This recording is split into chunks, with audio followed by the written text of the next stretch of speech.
Ronald Reagan. En 1992, il est venu à l'université d'Oxford et a prononcé un discours dans lequel il a déclaré « La fin de la guerre froide a privé l'Occident de son objectif commun et exaltant. » Mais il a ajouté « Ne vous inquiétez pas, car je pense avoir trouvé une solution. » Et cette solution, selon lui, était que l'armée occidentale, il entendait évidemment l'armée américaine, mais d'autres pouvaient s'y joindre, serait, disait-il, un point d'acier dans un gant de velours humanitaire.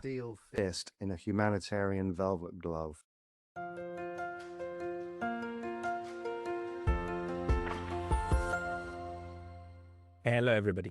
This is Pascal from Neutrality Studies. Bonjour à tous, ici Pascal Lotaz de Neutrality Studies. Et aujourd'hui, je parle avec le Dr Phil Hammond, professeur émérite en études des médias et de la communication à la London South Bank University.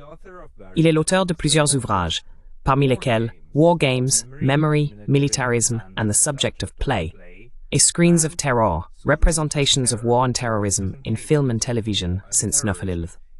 Phil, bienvenue. 9/11. Phil, welcome. Ravi d'être ici. Merci de m'avoir invité. Well, thank you very much for agreeing to Eh bien, merci beaucoup d'avoir accepté cela, car vous avez étudié depuis longtemps la manière dont la guerre a été représentée et montrée au public. Et par nous, j'entends surtout dans le cinéma et les médias occidentaux. Pourriez-vous peut-être nous donner l'essentiel de ce que vous avez découvert ou comment vous jugez cette représentation jusqu'à présent?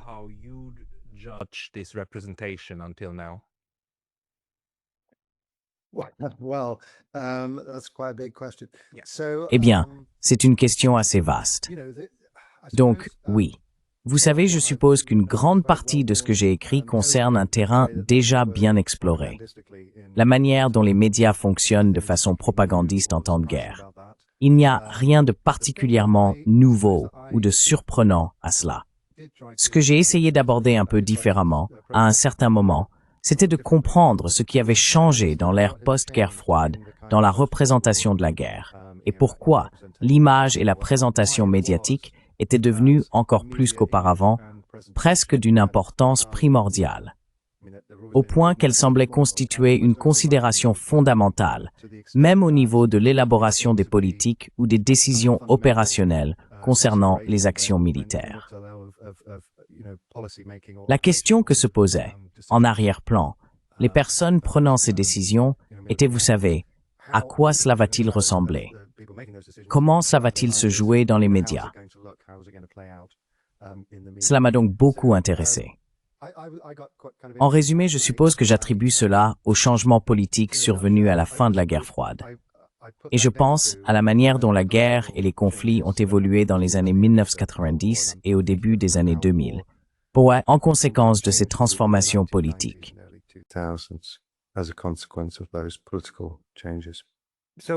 Alors, qu'est-ce que c'était? Comment ces changements politiques s'articulent-ils avec la représentation?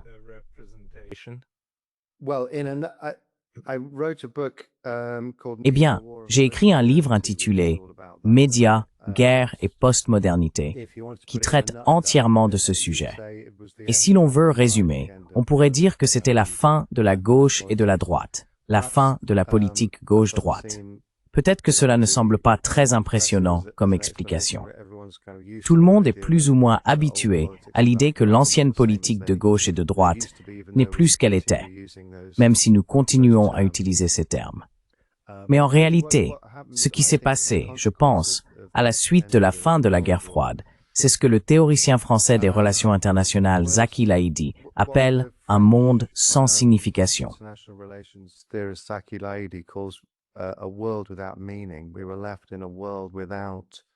Nous nous sommes retrouvés dans un monde dépourvu d'un horizon de sens, sans aucun projet tourné vers l'avenir, ni perspective sur la direction que prenait la société.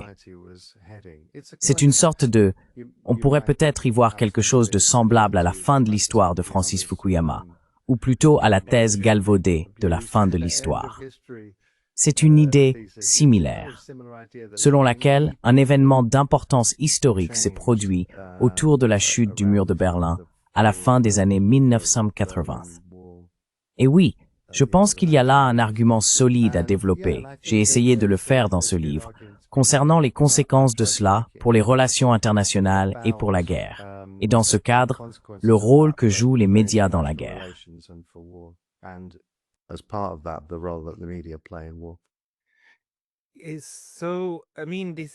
À la fin de cette période, cet horizon pour comprendre le monde, vous voulez dire la fin de la bipolarité, de ces deux systèmes qui étaient en lutte, et l'idée que, maintenant tout est différent, maintenant il y a une compréhension unifiée du monde.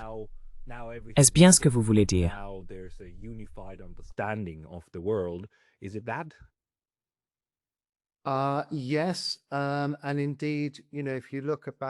Oui, et en effet, si l'on se replonge dans le moment où cela s'est produit, les évaluations à ce sujet étaient en réalité assez optimistes.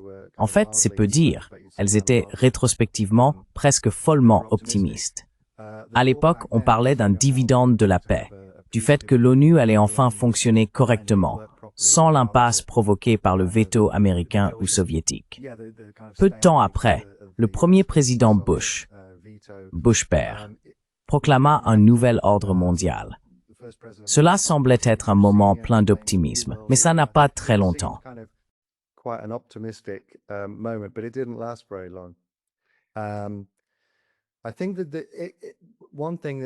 Je pense qu'une chose assez frappante, encore une fois, si l'on regarde l'époque où cela s'est produit et la manière dont les événements étaient discutés, c'est cette idée curieuse qu'ils appelaient le syndrome de privation d'ennemis. C'est une chose étrange à dire. On pourrait penser qu'il est bon de ne pas avoir d'ennemis, mais en réalité, c'était problématique pour eux de ne pas avoir d'ennemis clairement identifiés. Parce que vous savez, pendant toute cette longue période de la guerre froide, il était très clair qui étaient les gentils et qui étaient les méchants. Du moins, c'est ainsi que les gens le percevaient. On savait qui était du côté de qui.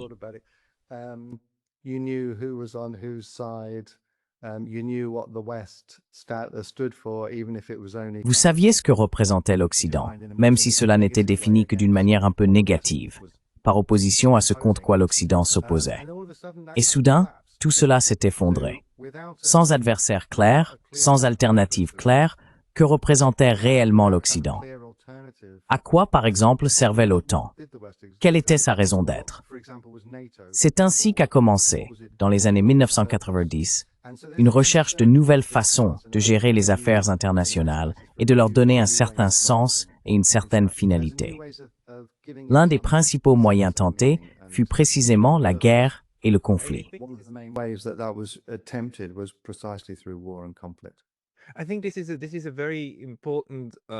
Je pense que c'est une observation très importante, et je crois qu'elle parlera à tous ceux d'entre nous en Occident, qui avons également été baignés dans la production culturelle d'Hollywood, et ainsi de suite, ce qui la rend intuitivement très compréhensible.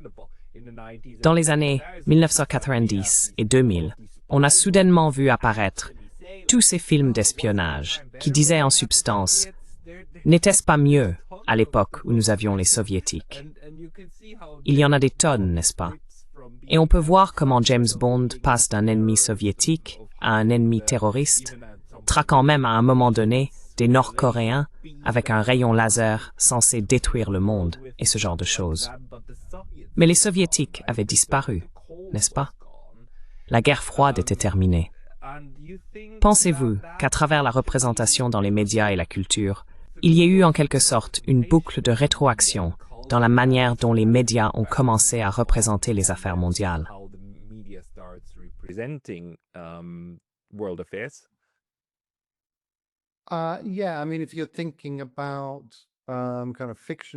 Oui. Je veux dire, si tu penses à des représentations fictives, oui.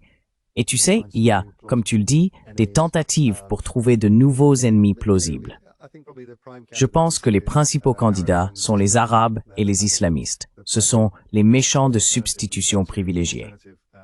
Mais le point que je voudrais souligner, c'est que c'est plus vaste que ce que les scénaristes d'Hollywood inventent.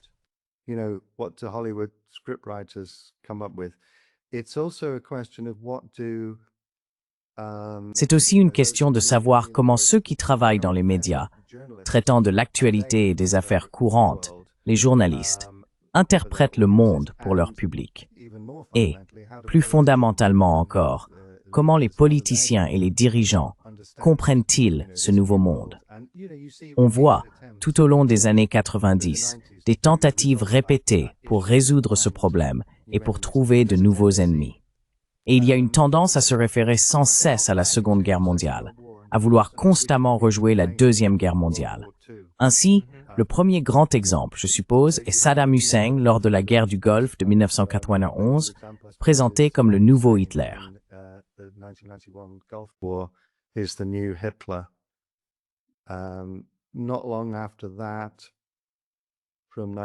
Peu de temps après, à partir de 1992, on nous dit que les Serbes de ce qui était alors la Yougoslavie sont les nouveaux nazis, n'est-ce pas?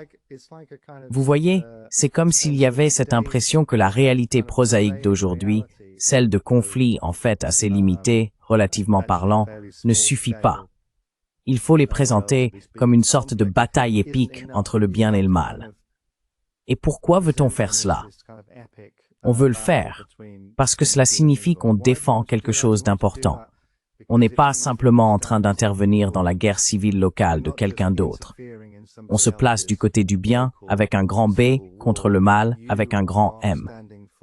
C'est ce genre de tendance narcissique, je pense, qui se développe dans la politique occidentale et dans la manière dont les médias présentent la guerre.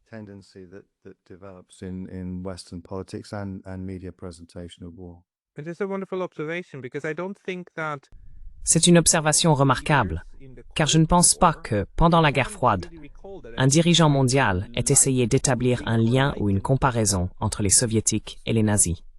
Personne n'a avancé cet argument. Les soviétiques suffisaient comme ennemis en eux-mêmes, dans leur propre catégorie. Il n'était pas nécessaire de les requalifier en nazis. Alors qu'après la guerre froide, tout le monde est requalifié en nazis, y compris le Hamas, y compris les Russes. Je veux dire, c'est le cas maintenant. Cette analogie avec la Seconde Guerre mondiale revient sans cesse, en particulier l'argument de Munich 1938. On ne peut pas apaiser le mal, on ne peut pas apaiser les nazis, donc il faut faire la guerre. Diriez-vous que c'est quelque chose de résolument post-guerre froide?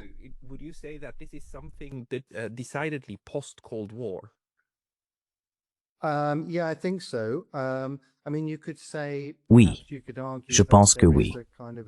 Je veux dire, on pourrait dire, ou peut-être soutenir, qu'il y a une sorte d'équivalence établie entre les soviétiques et les nazis dans la théorie du totalitarisme. Il y a eu une tentative de dire, eh bien vous savez, mettons-les dans le même sac, ce qui à mon avis n'est pas un argument très convaincant. Mais l'argument souvent avancé était qu'ils représentaient tous deux, d'une certaine manière, des versions d'une même chose. Un système répressif, autoritaire, totalitaire, simplement avec des visages différents. C'était donc une idée propre à l'époque de la guerre froide. Mais c'est un peu différent de ce qui, selon moi, se produit après la fin de la guerre froide, à savoir ce sentiment d'un certain vide, d'une absence de sens dans la vie politique occidentale. Et à cette époque, dans les années 1990, en réalité jusqu'au milieu des années 2010, donc relativement récemment, il y a environ 10 ans. Jusqu'à ce moment-là, le principal problème auquel les élites occidentales étaient confrontées, c'était que leurs opinions publiques n'étaient en somme pas intéressées.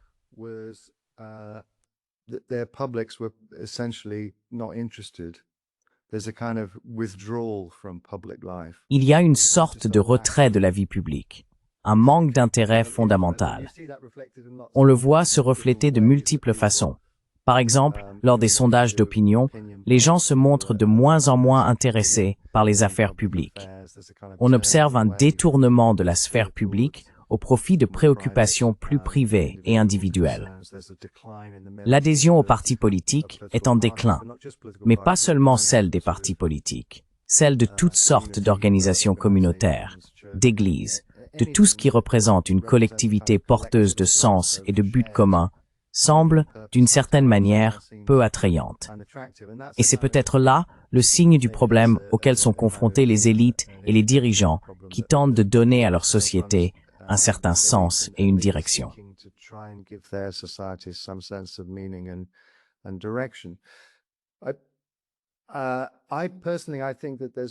Je pense qu'il y a eu essentiellement 3 grandes tentatives au cours de cette période pour trouver un remplaçant. Les 2 premières concernent la guerre et les conflits. La première est ce qu'on pourrait appeler l'humanitarisme et les droits de l'homme, une sorte de guerre humanitaire. Ainsi, nous, l'Occident, représentons le bien dans la mesure où nous défendons les droits de l'homme. Nous agissons au nom de l'humanitarisme.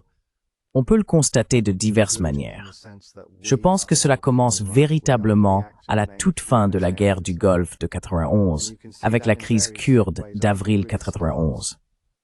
Je ne sais pas si vous vous en souvenez, mais c'était assez important, et les gens l'ont salué à l'époque comme un développement remarquable, affirmant que cela montrait l'émergence de ce qu'ils appelaient la société civile mondiale.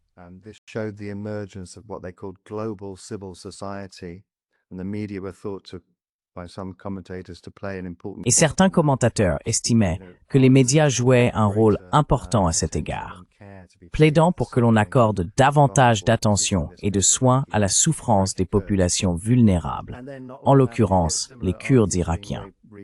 Puis, peu de temps après, on retrouve des arguments similaires en Somalie en 1992, où une grande intervention humanitaire armée a lieu.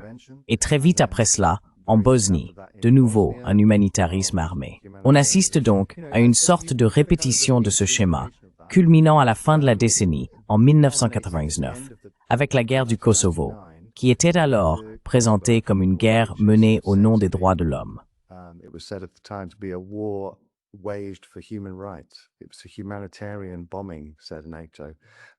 C'était un bombardement humanitaire, déclara l'OTAN. C'était le nouveau but que l'Occident semblait s'être trouvé.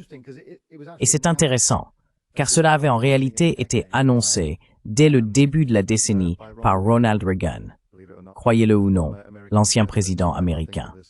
On ne l'associerait pas forcément aux interventionnistes libéraux humanitaires des années 1990, mais en 1992, il s'était rendu à l'université d'Oxford et y avait prononcé un discours dans lequel il déclara « La fin de la guerre froide a privé l'Occident de son objectif commun et exaltant. » Puis il ajouta « Ne vous inquiétez pas, car je pense avoir trouvé une solution. » Don't worry, because I think I found a solution.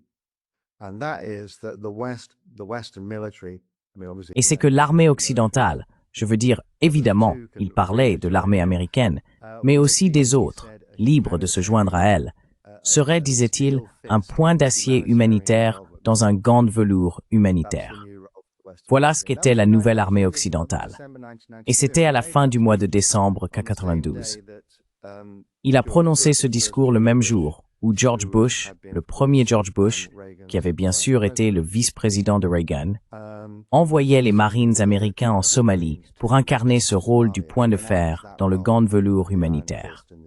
C'est donc, je pense, le premier grand cadre pour repenser ce que serait le nouveau but commun, porteur et inspirant. Ensuite, on peut dire que cela a été, dans une certaine mesure, dépassé en 2001, avec le 11 septembre et la guerre contre le terrorisme.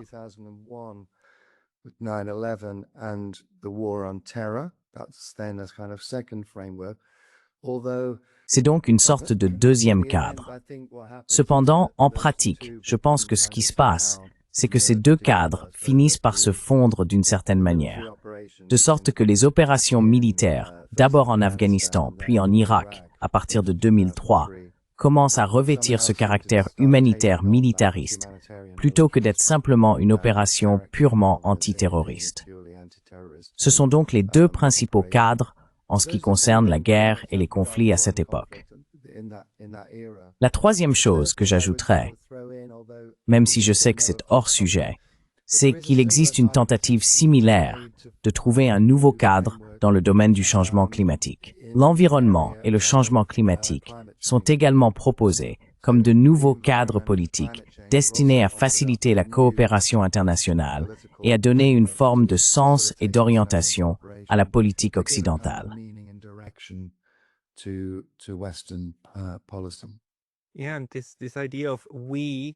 Oui, et cette idée selon laquelle nous devons faire cela, et par nous, on entend l'Occident en tête, et tout le reste du monde doit suivre, Sinon, nous sommes tous condamnés. Nous mourrons tous. Nous avons en fait vu ce discours se répéter avec le corona, ou du moins se répéter partiellement. C'était une sorte de mini-épisode, mais avec une approche similaire. Soit nous faisons X, soit nous mourrons tous. Donc, tu es avec nous ou contre nous? Beaucoup de questions en découlent. La plus grande, c'est, penses-tu que cela renvoie à cet élément manichéen, faute de meilleurs mots, au sein de la culture occidentale? Cette manière de comprendre le monde en termes d'amis et d'ennemis, de bien et de mal, de Dieu et du diable, qui remonte à des millénaires, n'est-ce pas? C'est la grande question. La plus petite, peut-être vaut-il mieux commencer par celle-là. Penses-tu que c'était un processus conscient? Tu as dit que Ronald Reagan avait proposé cela. Faisait-il partie de ceux qui ont fabriqué ce changement? Ou lisait-il simplement les signes du temps, en disant « Regardez, c'est assez clair maintenant ce qui va se passer. Je vais le prévoir. » Qu'en penses-tu? What do you think was it? Yeah, that's a good question. Oui, c'est une bonne question. Je pense que dans une certaine mesure, il y a une sorte de choix conscient, et l'on peut voir dès le départ des épisodes tout à fait délibérés de construction d'images. Je veux dire, cet exemple que j'ai mentionné, où Reagan prononce ce discours, le même jour où George Bush fait une allocution télévisée nationale pour envoyer les Marines en Somalie. Lorsque les Marines sont arrivés en Somalie, certains journalistes, sans doute cyniques, ont affirmé que le moment du débarquement avait été arrangé pour correspondre aux horaires de diffusion télévisée aux États-Unis. C'est mis en scène comme un événement médiatique, n'est-ce pas? Les marines descendent des navires et prennent d'assaut les plages comme s'ils participaient à une opération militaire dangereuse. Normandy. La Normandie, oui, un peu comme ça. Et qu'est-ce qu'ils rencontrent? Ils rencontrent des journalistes occidentaux tenant des caméras et des micros, essayant de les interviewer. Et vous savez, c'est une sorte de... Les soldats étaient un peu agacés par cela, car les caméras, les lumières, tout cela gênait leurs lunettes de vision nocturne et le reste. Ils ne s'y attendaient pas. Mais les journalistes avaient été invités à être là par le Pentagone. Donc, tout cela avait été organisé comme une sorte de spectacle médiatique. Et dans ce cas, ça tombe un peu à plat parce que c'est trop manifestement mis en scène.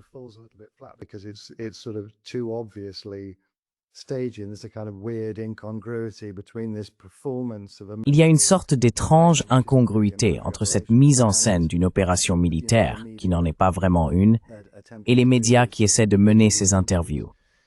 Ce genre d'épisode, et évidemment ce n'est pas le seul, suggère qu'il y a un élément conscient et délibéré. Mais cela ne veut pas dire que tout n'est qu'une manipulation froide et calculée. Je pense qu'il y a le sentiment que, du moins entre eux, tu sais, tu as mentionné le coronavirus et la pandémie. Et ce à quoi ça m'a fait penser, c'est qu'il y a souvent, dans ces situations, une sorte de politique de la peur qui est invoquée. Qu'il faut avoir peur, qu'il existe un risque ou un danger terrible qui fait que nous devons agir.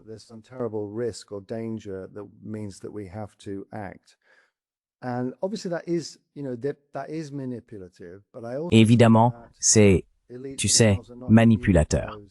Mais je pense aussi que les élites elles-mêmes ne sont pas immunisées contre les peurs qu'elles éprouvent. Elles sont également sincèrement inquiètes et effrayées par certaines des choses qu'elles nous disent de craindre. Et je pense que tu as raison de dire qu'il y a une sorte de, tu sais, lecture de l'ambiance, pour ainsi dire. Il y a souvent un aspect opportuniste ou réactif dans la politique occidentale, surtout en ce qui concerne la guerre et les conflits. Les événements sont perçus comme une occasion d'agir, et cela finit par acquérir sa propre dynamique. Mais j'ajouterais aussi que, surtout au début de cette période dans les années 1990, ce n'est pas comme si les politiciens faisaient tout cela seuls, en tirant les ficelles dans l'ombre.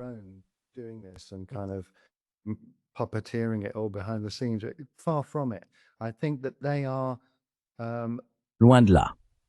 Je pense qu'ils constituent un groupe d'acteurs impliqués dans ce processus, mais qu'il y en a d'autres aussi. On peut par exemple s'intéresser au rôle des ONG, ou encore à celui des journalistes. Ils mènent des activités similaires. Eux aussi cherchent d'une part à donner un sens au monde, et d'autre part à trouver leur place en son sein, soit comme acteurs directs, soit comme interprètes du monde pour leur public plus large. Et en particulier, en ce qui concerne le militarisme humanitaire tel qu'il s'est développé dans les années 1990, je pense que les journalistes ont joué un rôle extrêmement important dans la co-création de cette idée du nouveau rôle de l'Occident dans le monde en tant que sorte de sauveur de l'humanité. As a kind of savior Yeah. of humanity. Yeah, and I mean, you can see quite Oui. beautifully also Et je veux dire, stories of a on couple peut of voir people, très clairement, like how- en how écoutant this aussi les récits de quelques journalistes, hand in hand, I think comment it's ces also évolutions important sont allées de is pair. the Je pense que l'un des possibility témoignages les of, plus importants est celui de, comment s'appelle-t-il déjà? he also has a Il a good aussi une très bonne émission sur YouTube et s'exprime régulièrement, ancien correspondant de guerre pour le New York Times, Chris Hedges. Chris Hedges, bien sûr, qui a également raconté ce que c'était que d'être et de travailler dans des zones de guerre, l'adrénaline que cela provoque, puis le tournant pris par les États-Unis vers l'intégration des journalistes pour les protéger. the shift of the US of embedding journalism, right, to protect them, but actually that's just to make sure that they observe the Mais en réalité, c'est simplement pour s'assurer qu'ils observent le champ de bataille de la manière dont ils sont censés l'observer. Et certains journalistes ont suivi le mouvement, tandis que d'autres non. Ils sont allés de l'autre côté et ont essayé de le décrire depuis cette perspective. Mais alors, on devient un paria, on est rejeté, on ne trouve plus de place pour écrire, et il faut quitter le journalisme traditionnel. Et cela crée en quelque sorte ce courant, n'est-ce pas, celui dont Noam Chomsky et Herman nous avaient mis en garde, que dans un environnement propagandiste, les journalistes ne peuvent aller que jusqu'à un certain point, même s'ils ne reçoivent pas d'instructions directes. Et vous dites en quelque sorte que c'est pareil pour les politiciens. Ils ne donnent pas forcément d'instructions directes, mais ils co-créent cet environnement. Et je pense que si je vous comprends bien, vous ramenez cela à la question d'un manque d'ennemis véritable et d'un manque de sens, ou d'un problème de signification, n'est-ce pas? and a lack of sense making or a problem of meaning. Yeah, so I mean, Oui, donc, je veux dire, on pourrait raconter cette histoire, je pense, en prenant comme point de départ ce que tu as mentionné à propos de l'intégration des journalistes. On en a parlé en 2003 pendant la guerre d'Irak. C'est à ce moment-là qu'on a entendu ce terme, journaliste intégré. Mais ce n'était en aucun cas une nouveauté. En réalité, on peut voir la première utilisation de cette politique en 1992, pendant la guerre des Malouines, lorsque les autorités britanniques ont fait exactement cela. D'abord parce que c'était très loin, les îles Malouines. Ils ont sélectionné les correspondants qui allaient partir avec la force expéditionnaire, comme on l'appelait, vers l'Atlantique Sud pour mener cette guerre. Ils contrôlaient qui partait, puis ils ont rattaché tous ces journalistes à des unités militaires. Chacun s'est vu attribuer un superviseur chargé de vérifier leurs articles avant qu'ils n'envoient quoi que ce soit à Londres.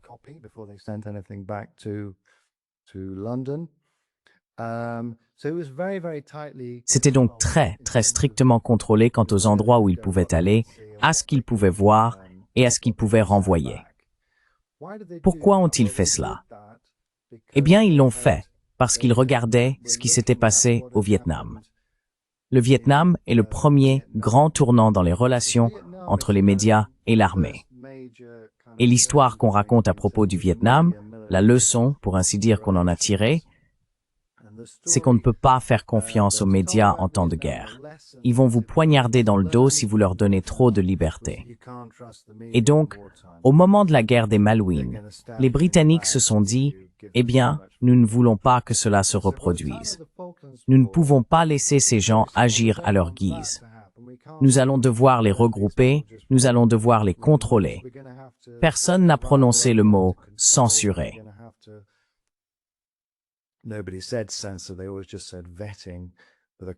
Il disait toujours simplement « vérifier la copie ».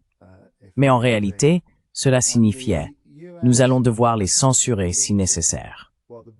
Et les autorités américaines ont observé ce que les Britanniques avaient fait au Malouines et se sont dit que cela semblait plutôt bien, une manière sensée de procéder.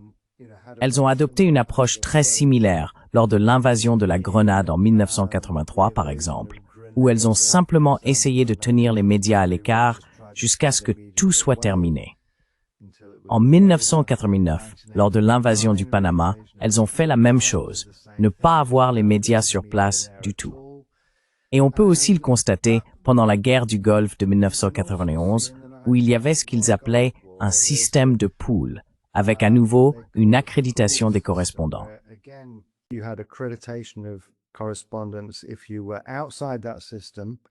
Si vous étiez en dehors de ce système, on vous appelait un unilatéral. Vous étiez seul et vous savez à vos propres risques. Soyez prudents, restez avec nous. Nous vous emmènerons là où vous devez aller et nous vous montrerons ce que vous devez voir. C'était donc la politique jusqu'en 1991. Mais je pense qu'en 1991 déjà, on pouvait commencer à percevoir le début de quelque chose de nouveau. La prise de conscience que, plutôt que de simplement priver les médias d'informations, il serait peut-être plus judicieux de les nourrir d'informations, de leur donner beaucoup de matière. Alors, donnons-leur du contenu. Organisons conférences de presse sur conférences de presse. Fournissons-leur des images filmées depuis les ogives des missiles pour qu'ils puissent voir les armes intelligentes frapper leurs cibles avec une précision chirurgicale.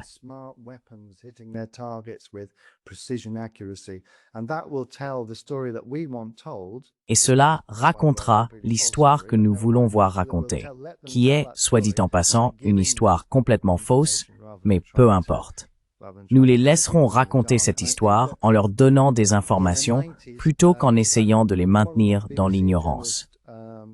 Je pense que dans les années 1990, un journaliste de la BBC, je crois que c'était Nick Gowen, a fait remarquer à quel point il était frappant qu'en Bosnie, les journalistes occidentaux aient été très désireux d'avoir une sorte de système de pool sous l'égide de l'ONU, alors qu'ils s'étaient plaints amèrement des contraintes d'un système de pool mis en place en 1991 dans le Golfe.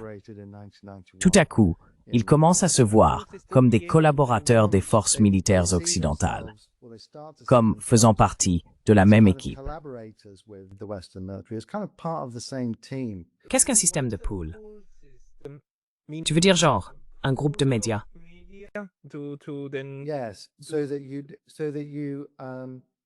Oui, donc vous avez une sorte de système réglementé de reportage, un reportage en commun, de manière à ne pas être en concurrence.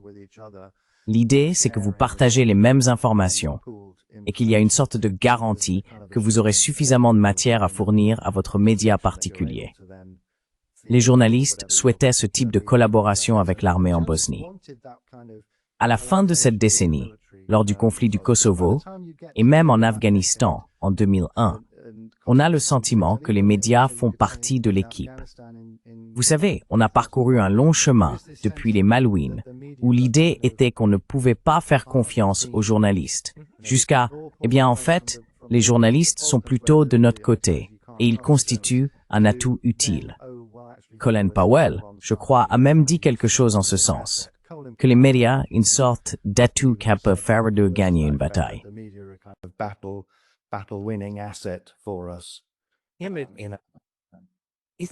N'est-ce pas fascinant?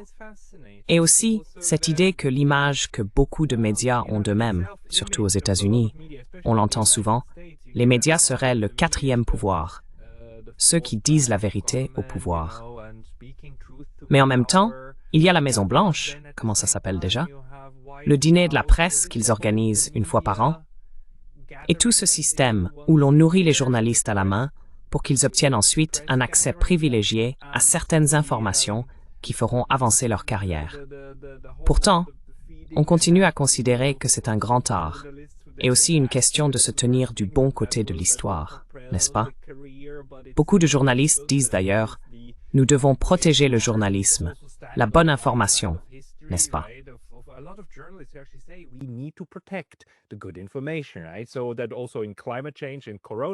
Cela s'applique aussi au changement climatique et au COVID. Nous pouvons protéger la société, car si les gens croient à de fausses choses, alors nous allons tous mourir. Tout revient à cette idée que, oui, comme tu l'as dit, nous formons une équipe. Nous travaillons ensemble. Et nous devons être critiques envers le Pentagone, car s'il dépense trop d'argent pour une arme plutôt qu'une autre, ou s'il y a de la corruption, alors les médias sont là pour enquêter. Bien que, probablement, ils ne le fassent pas, puisque le Pentagone n'a jamais réussi un audit, et que les médias n'en font pas vraiment tout un plat. C'est fascinant de voir comment cela fonctionne.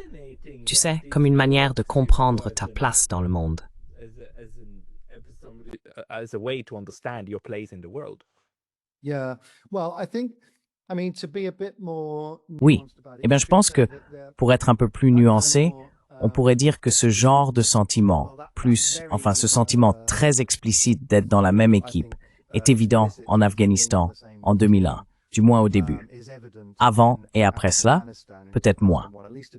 Donc, dans les années 1990, je dirais que, oui, essentiellement, les journalistes, les politiciens occidentaux et les armées occidentales se considèrent globalement comme étant du même côté, mais avec la réserve que les journalistes se perçoivent aussi comme des critiques de la politique occidentale.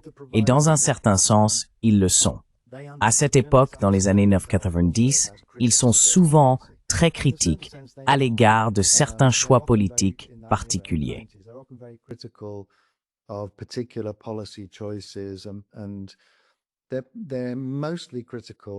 Et ils critiquent surtout le genre d'hésitation dans la politique occidentale. Donc oui, c'est une critique, mais c'est le type de critique qui pour la plupart ne dérange pas trop les responsables politiques occidentaux, car elle repose sur un accord de fond. Elle dit « Vous n'en faites pas assez. Pourquoi n'en faites-vous pas plus? Pourquoi ne pas intervenir plus fermement? Pourquoi ne pas rester plus longtemps? Pourquoi ne pas les frapper avec plus d'armement? » C'est ce genre de critique plutôt qu'une remise en cause plus fondamentale de l'intervention militaire occidentale. On voit cela encore et encore dans les années 90. Les critiques des médias incitent essentiellement l'Occident à en faire davantage.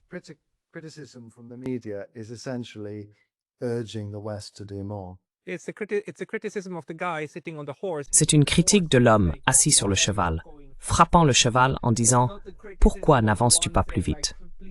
Ce n'est pas une critique de celui qui dit « S'il vous plaît, cavalerie, arrêtez, c'est mal. » Et on voit cela en ce moment, sur les réseaux sociaux d'ailleurs. Il y a beaucoup de critiques envers les gouvernements américains, allemands et européens, disant « Vous ne bombardez pas assez le Hamas. Vous ne fournissez pas assez d'armes. » L'Ukraine, bien sûr, il n'y en a pas assez qui partent. Ce sont les critiques médiatiques, et ce sont eux qu'on invite sur les plateaux télé, et ainsi de suite. Pas ceux qui disent que la cavalerie doit s'arrêter. Oui.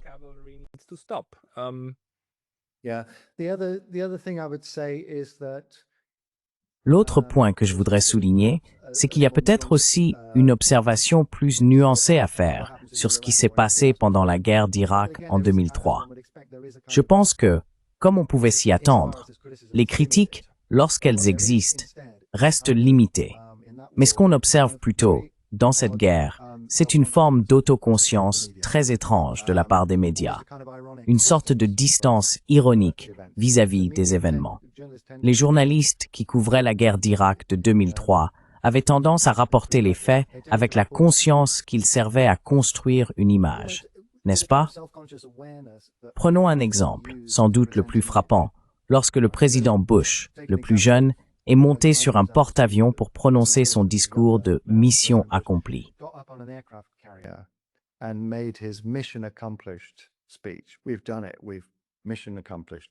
Nous l'avons fait. Nous avons accompli la mission. Eh bien, vous savez, quand la BBC est venue en rendre compte, ils n'ont pas pu s'empêcher de parler du fait que tout cela avait été mis en scène, que tout avait été arrangé pour les caméras, que c'était un événement médiatique.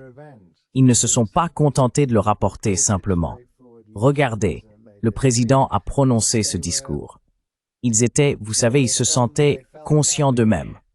Oui, exactement, conscients d'eux-mêmes. Donc il y a ce genre de léger. Encore une fois, ça ne constitue pas une critique, certainement pas de nature fondamentale, mais il y a cette sorte de distanciation auto-ironique que l'on commence à voir apparaître dans les médias à ce moment-là. You start to media in the media then.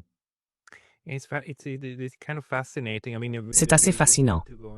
Je veux dire, il faudrait aborder les traits psychologiques et tout le reste.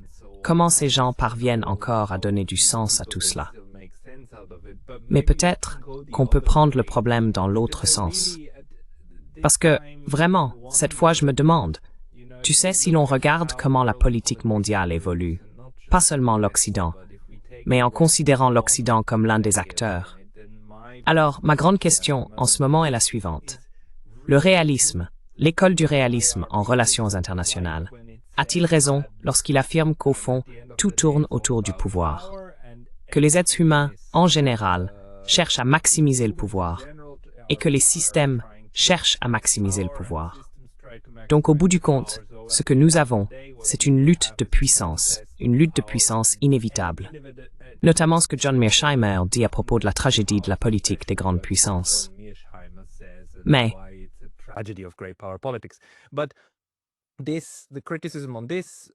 la critique de cette interprétation est qu'elle était bien très intéressée. C'est ainsi que l'Occident fonctionne. La manière dont les Européens, les Américains et les Européens émigrés font les choses. Si nous adoptons une autre approche et disons non, nous avons un affrontement de civilisations, alors nous pourrions voir que la Russie, la Chine et l'Iran représentent des civilisations différentes qui en réalité agissent autrement. Et une façon d'aborder cela pourrait être d'examiner la manière dont les histoires sont racontées. Encore une fois, comme je l'ai demandé plus tôt, pensez-vous que la tradition occidentale de comprendre les choses de manière manichéenne, le bien et le mal, Dieu contre le diable, et ainsi de suite, que cette tradition millénaire pèse sur la façon dont nous, en tant qu'Occident, en tant que groupe civilisationnel, donnons du sens aux affaires actuelles? C'est peut-être une très grande question, mais quel est votre pressentiment?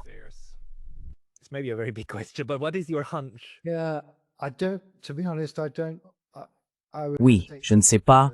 Honnêtement, j'hésiterais à me prononcer là-dessus. Comme tu dis, cette grande question de savoir s'il existe un schéma culturel profond en Occident qui pousse les Occidentaux à voir le monde en termes de bien et de mal, et s'il existe d'autres civilisations, je suppose que tu penses surtout à la Chine, qui échappent à cette logique.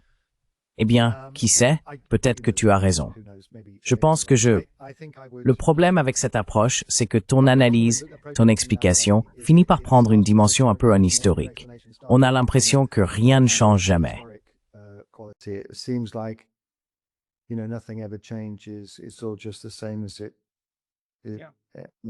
C'est toujours la même chose qu'avant. Oui. Et personnellement, je suis un peu plus intéressé par, tu vois, les caractéristiques historiquement spécifiques de tel ou tel moment qui conduisent soit à une confrontation politique, soit carrément à la guerre et au conflit dans un contexte particulier. Et je pense que, tu sais, qui sait, peut-être que tu as tout à fait raison de dire que finalement tout se résume à une sorte de... C'est vrai. C'est juste... Désolé. Je ne sais pas. Mais d'une certaine manière, je trouve que cela ressemble davantage à une esquive d'explication qu'à quelque chose qui me dit vraiment ce qui se passe dans le monde. Je suis bien plus intéressé par les détails concrets.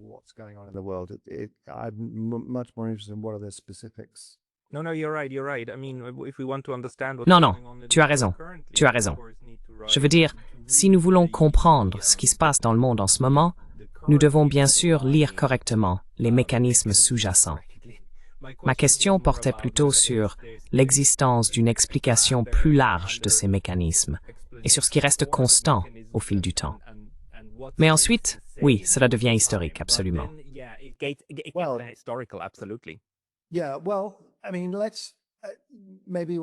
Oui. Eh bien, je veux dire, peut-être qu'une façon d'aborder ce sujet est, tu l'as mentionné, comme une sorte de conflit civilisationnel. Et la première chose qui vient à l'esprit quand tu dis ça, c'est le choc des civilisations de Samuel Huntington. Ce type de perspective, qui apparaît au début de l'ère post-guerre froide dans les années 90, me semble assez clairement être une tentative de trouver un nouveau cadre explicatif ou intellectuel pour comprendre le monde.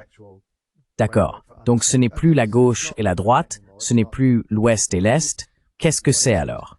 Et lui, tu vois, dit d'accord, c'est ce choc des civilisations. Je pense que cela a été assez clairement instrumentalisé presque immédiatement pour répondre aux besoins de la politique occidentale.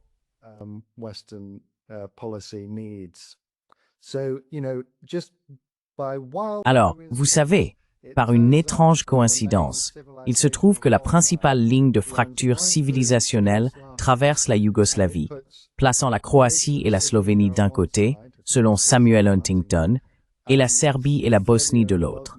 Et cela semble fonctionner pendant quelques mois, puis il s'avère que, en fait non, la Bosnie est du même côté.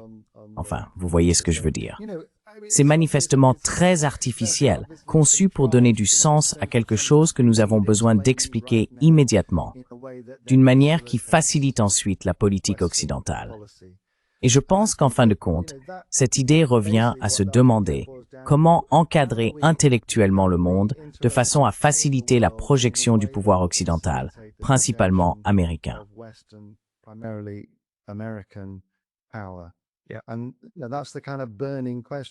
Et c'est ce genre de questions brûlantes qui se posent au début des années 1990. Nous avons perdu l'ancien cadre. Quel est le nouveau? Quelle est la réponse? Et l'une des premières réponses est « le conflit civilisationnel, c'est un choc des civilisations ». Ce qui, dans la formulation de Samuel Huntington, n'est pas, je pense, entièrement cohérent. Mais voilà. L'autre idée qui apparaît très peu de temps après est celle de l'effondrement des civilisations, selon laquelle la civilisation est représentée par l'Occident. Robert Kaplan, je crois, est l'auteur qui formule cela dans The Coming Anarchy. Il affirme qu'il existe certaines régions du monde où la civilisation est tout simplement en train de disparaître.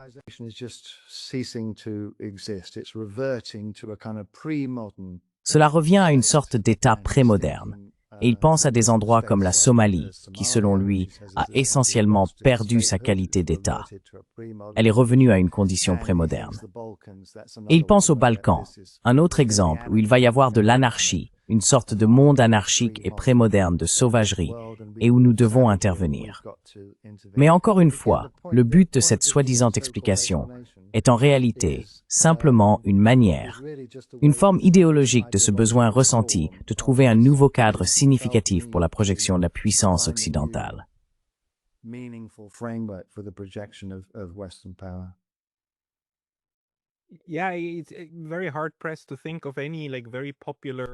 Oui, il est très difficile de penser à une théorie ou un cadre populaire des relations internationales qui ne présente pas l'interventionnisme comme quelque chose de naturel, voire de souhaitable. Et si l'on remonte encore plus loin, avec ces grandes idées du fardeau de l'homme blanc et de la mission civilisatrice, ou même, aux États-Unis, de la destinée manifeste, ce sont tous des cadres explicatifs qui se prêtent à l'expansionnisme violent du groupe dominant.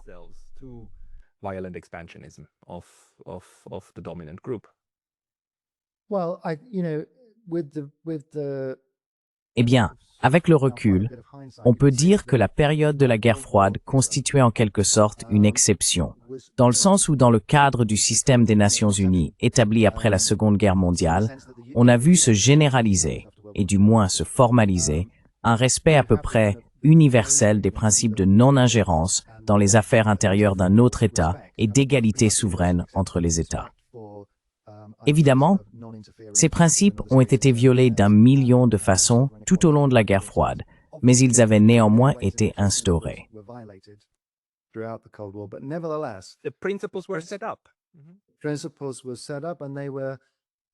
Ces normes ont été établies et maintenues intellectuellement afin que lorsqu'un acteur politique les violait, cela soit compris comme une mauvaise chose. Ce n'était pas la bonne manière de procéder. Et immédiatement après la fin de la guerre froide, on commence à voir une remise en question explicite de ces principes. L'égalité souveraine, vraiment. Est-ce que c'est vraiment quelque chose? La souveraineté est-elle si importante que ça?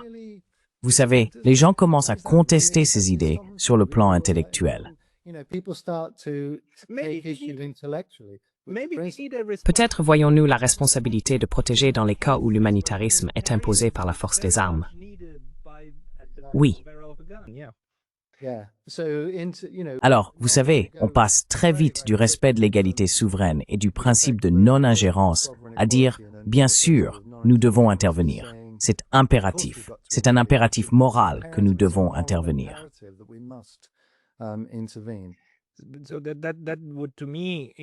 Cela indiquerait, selon moi, que la guerre froide a constitué une sorte de pause prolongée dans les conceptions coloniales traditionnelles de la projection et de l'expansion du pouvoir. Et si l'on y réfléchit, les Soviétiques ont en réalité tenté de se présenter explicitement comme anticoloniaux. Le discours anticolonial était bien sûr qualifié de propagande communiste qu'il fallait contrer, en particulier en Afrique et en Asie.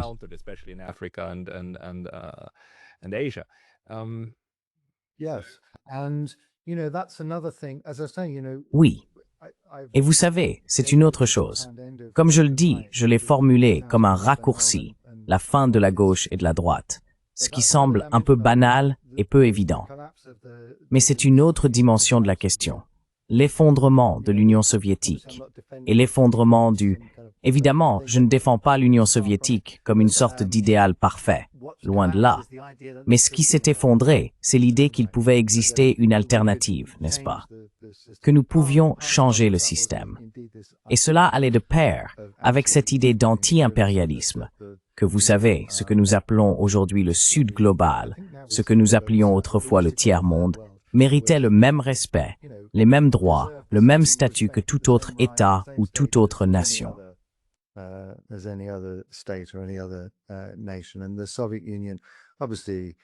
Et l'Union soviétique, évidemment, d'une manière quelque peu intéressée et incohérente, a au moins soutenu cela sur le plan rhétorique. Et puis, presque immédiatement après la fin de la guerre froide, on commence à voir une remise en question très explicite de ce principe. Ainsi, la Somalie, l'exemple que j'ai mentionné à plusieurs reprises, certains disaient dans ce cas, « Oh, peut-être devrions-nous faire de la Somalie un protectorat de l'ONU. » C'était impensable, ne serait-ce que quelques années plus tôt, que quelqu'un puisse défendre une telle idée. Cela ne s'est pas produit en Somalie, mais assez rapidement, cela s'est produit en Bosnie. J'allais dire que la Bosnie est... Eh bien, puis cela s'est reproduit au Kosovo.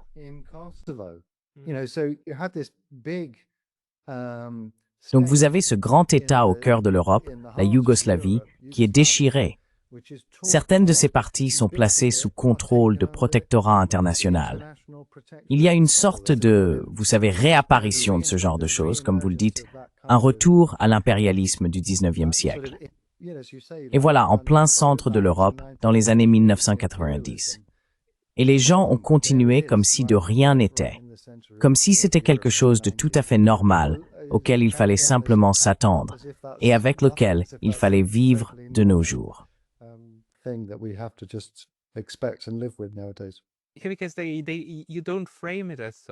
ne le présentes pas comme tel, n'est-ce pas? Tu le présentes comme quelque chose de nouveau, comme les Nations Unies assumant leurs responsabilités, le manteau de la responsabilité de protéger. C'est tellement intéressant que justement maintenant, nous vivions un moment où tout cela s'effondre, le masque tombe. Parce que l'idée de cette Riviera à Gaza, puis du protectorat gouverné, comme le proposait le plan, par Tony Blair, enfin, on ne peut pas faire plus impérialiste du 19e siècle que de proposer que Blair préside désormais ce qu'il reste après un génocide. C'est tout simplement stupéfiant. Donc, en un sens, nous courons vers une sorte d'aboutissement où tout cela devient si flagrant qu'on n'essaie même plus de le cacher.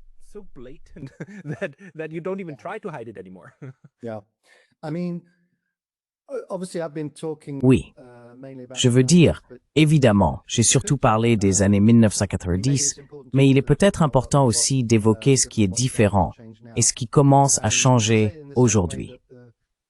On pourrait dire que, de la même manière que pendant la guerre froide, l'Union soviétique était une sorte de soutien rhétorique, au moins, des mouvements anticoloniaux, et parfois aussi un soutien logistique et militaire. On peut peut-être voir aujourd'hui la Russie et la Chine commencer à envisager de jouer ce même rôle. Ce qui me frappe beaucoup, c'est la manière dont la Russie s'est affirmée, explicitement, et aussi implicitement la Chine.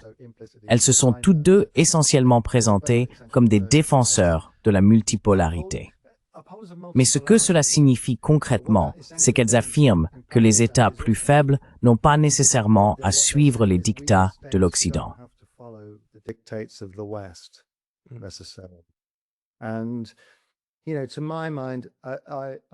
Et vous savez, à mon avis, je suis peut-être évidemment naïf, mais à mon avis, c'est en réalité une évolution plutôt positive. Je pense que l'émergence de la multipolarité est l'un des développements les plus positifs que j'ai vus, disons, de mémoire d'homme. Parce que précisément, même s'il y aura sans doute une certaine déception dans la pratique, cela ressuscite, ou commence à ressusciter, l'idée d'égalité souveraine et d'indépendance souveraine que nous avions en quelque sorte perdue à l'ère de l'après-guerre froide. Et le fait que ça fasse son retour, même de manière imparfaite, me semble être aujourd'hui une raison d'optimisme.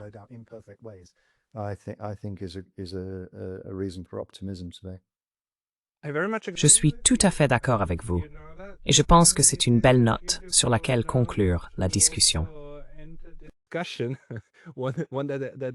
Une personne qui garde une vision pleine d'espoir. Phil, pour ceux qui souhaitent lire davantage de vos écrits, existe-t-il un endroit où vous publiez régulièrement ou un lieu où ils peuvent se procurer vos livres?